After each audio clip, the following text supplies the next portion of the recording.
keeping. So you clean me up inside. You thought I was to die for.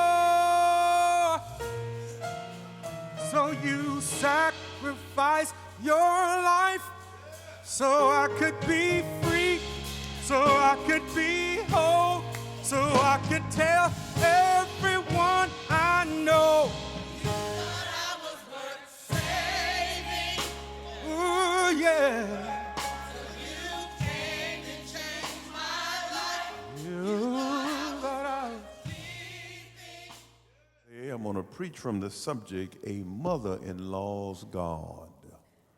A mother-in-law's God.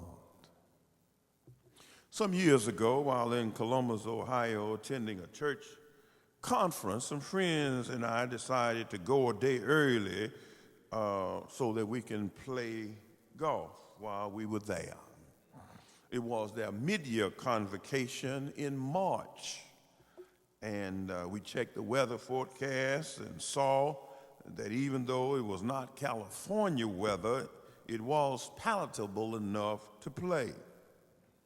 The forecast was overcast with temperatures in the mid-40s.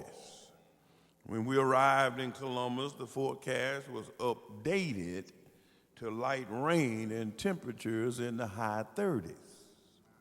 I called and texted the other members of our foursome to see if they still wanted to play in that Ohio weather.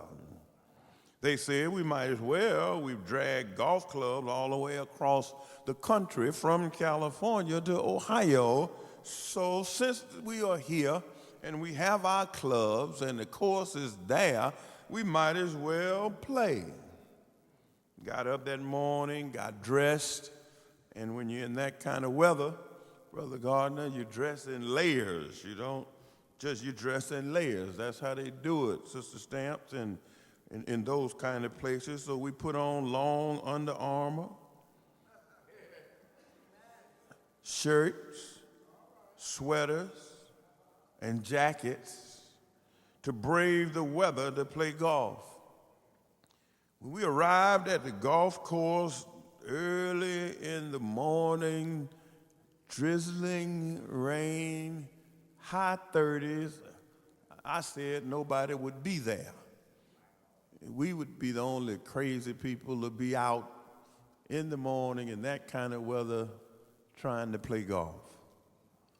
Lo and behold, when we got to the golf course, the parking lot was packed. Cars were everywhere, and some of the golfers had already teed off. And they were talking about how great the weather was. See, they were from Ohio, and they were glad to see the high 30s and the low 40s. In Kansas City, they wouldn't allow us to play when the temperature was 32 and below because the greens would be frozen. But when it gets above 32 in Ohio and the greens are unthawed, they are just glad to be able to get out. We paid our fees and braved the weather and started out on the first hole, the second hole, went on down to the third hole, snotting and sneezing and hands are cold because we are from California and we were trying to play golf in Ohio. By the time we got to about the fifth hole, Sister Cheltenham, one of the members of our foursome said to us, "Man, it's colder than a mother-in-law's love out here."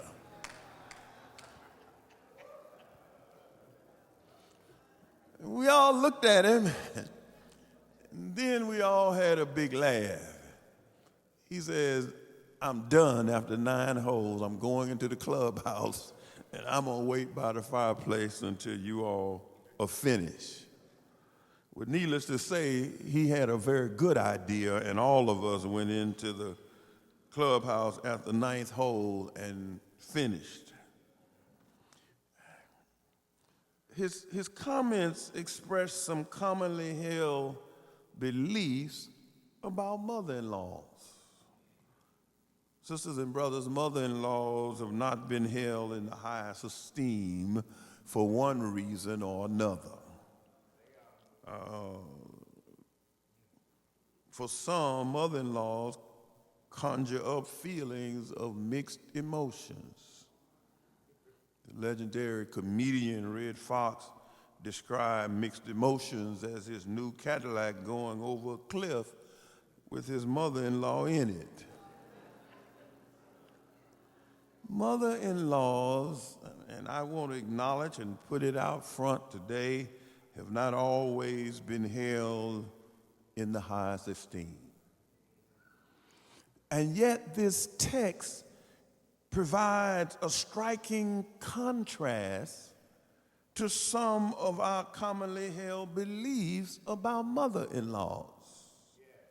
Naomi and her husband Elimelech were from Bethlehem of Judea.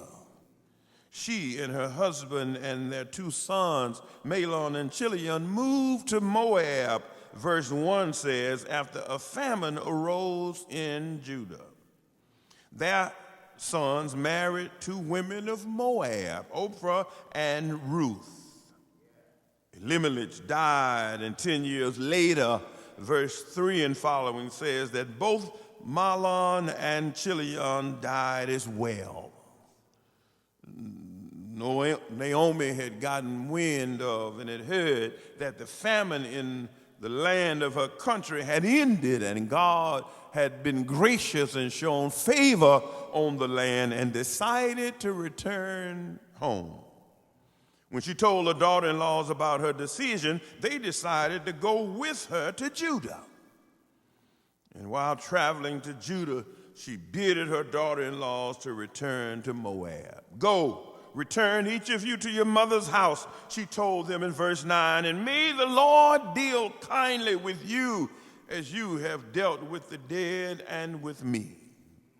Her daughter-in-laws, however, would not leave her, and in verse 10, they said to her, surely we will return with you to your people. Naomi bidded them again in verse 11 to go to Moab, to their mother's house, because there was nothing else she could do for them. She had given them her two sons, and they had died, and now she was up in age, and they were still of marrying age. She had no more sons to give them, neither did she have a husband herself. And in tears, Oprah kissed Naomi and left her to return back to Moab. But Ruth had a different response. In verse 14, it says that while Oprah left and went back to her mother's house, Ruth cleaved to Naomi and would not leave.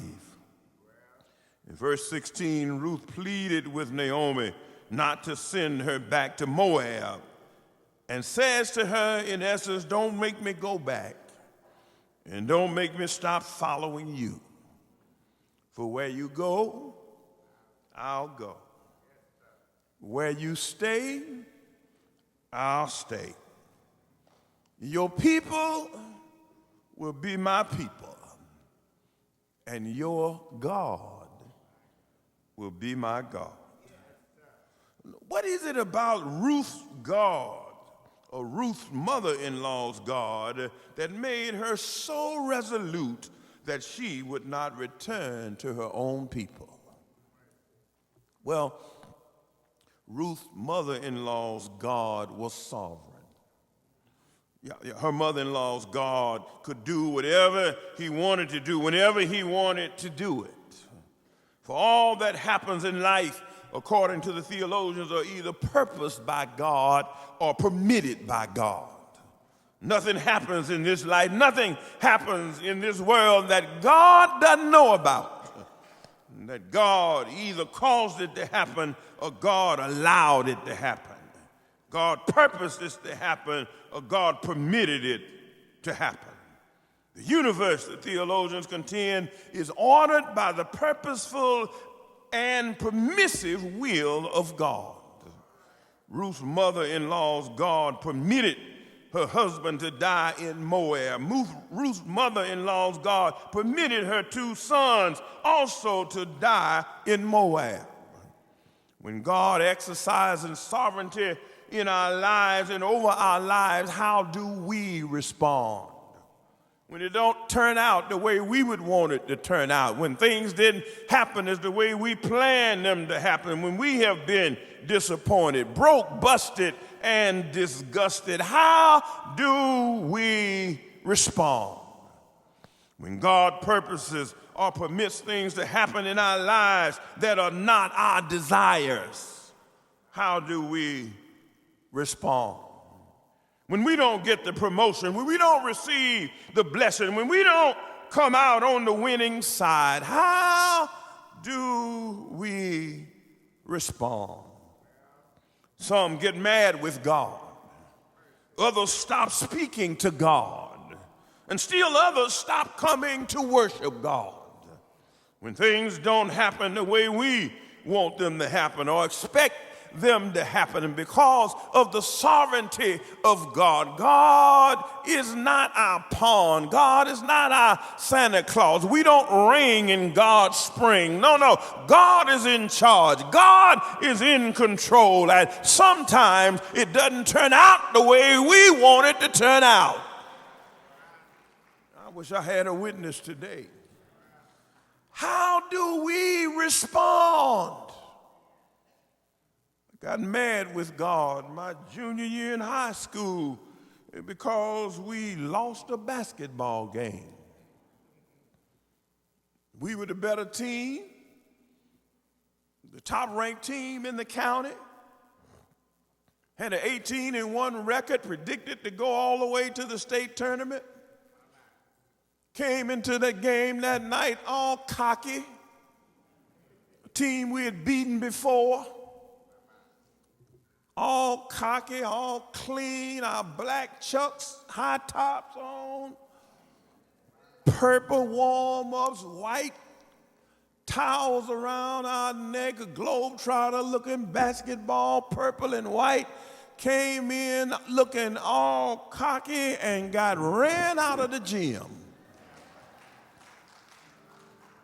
I went home that night and I told God I wasn't even going to pray, because it didn't make no sense. I wasn't asking for no major favor. We had beat this team before, and certainly could have beat them again that night. But we went in with the wrong attitude and got beat, and I got mad with God. Yes. Another high school classmate of mine stopped going to church because his father died at an early age of a heart attack. Left he and his siblings there struggling with their mother to make ends meet. And he stopped going to church. Another friend of mine stopped praying when her husband served her with divorce papers. Because God is sovereign, God can do whatever God wants to do whenever God wants to do it. How do we respond to the sovereignty of God? Naomi was accepting of God's sovereignty and had faith in God and all that God had permitted to be done. Her husband died in a strange land. Her sons died in a strange land, and she decided to go back to her homeland, not knowing who was still there or who had been taken to be with the Lord. And so she trusted God, returned to her homeland, and understood that God was indeed sovereign. But not only was Ruth's mother-in-law's God sovereign, but her God was steadfast. Naomi and Ruth returned to Bethlehem, and Naomi encouraged Ruth to go out to the field and glean ears of corn after the reapers had finished their work. The law was such that as the reapers were reaping in the field, they were required to leave some left in the field for the widows and the orphans. After the reapers had finished their work, Naomi went in, or Ruth went out to the field, and she began to glean ears of corn. During the harvest time, they'd always leave a little something for the widows and the orphans. The field belonged to a man named Boaz, who happened to be a kinsman of her deceased father-in-law. And as she was gleaning one day, Boaz came to Bethlehem and saw Ruth gleaning in the field. And when they told him who she was, he said to her that she was welcome to glean in his field. And